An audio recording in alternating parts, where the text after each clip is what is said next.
ইসরায়েলের প্রধানমন্ত্রী বেঞ্জামিন নেতানিয়াহুর রাজনৈতিক সংকট ক্রমশ বাড়ছে। দুর্নীতির মামলায় আদালতের নতুন শুনানি, গোয়েন্দা সংস্থা শিন বেতের প্রধানকে বরখাস্তের চেষ্টা নিয়ে জনরোষ এবং তার সরকার ও বিরোধীদের চাপ, এসব সমস্যা মোকাবিলায় তিনি আবারও যুদ্ধের পথ বেছে নিয়েছেন। গত মঙ্গলবার থেকে গাজায় ফের হামলা শুরু করেছে তার বাহিনী।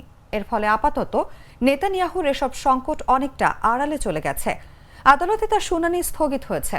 শিন বেতের প্রধান বরখাস্তের বিরুদ্ধে পরিকল্পিত বিক্ষোভ ম্লান হয়ে গেছে এবং যুদ্ধ চালিয়ে যাওয়ার পক্ষে থাকা রাজনীতিকরা সন্তুষ্ট হয়েছেন।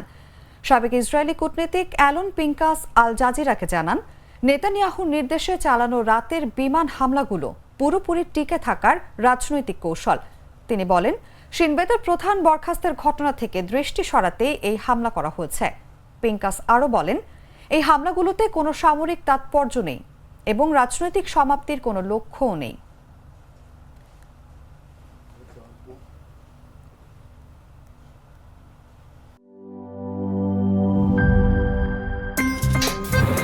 আমার একটা স্মার্ট সিদ্ধান্তে 25% গ্যাসের খরচ কমেছে। ভাবছেন কিভাবে? সাধারণ গ্যাস স্টোভ বদলে আমি এনেছি আরএফএল গ্যাস স্টোভ। এর সাইন্টিফিক নজল ও ব্রাস বার্নার ক্যাপ সমানভাবে তাপ ছড়িয়ে রান্না করে দ্রুত। তাই গ্যাসও বাঁচায় 25%, টাকাও বাঁচে 25%। আরএফএল গ্যাস স্টোভ নিরাপদ ও গ্যাস সাশ্রয়ী।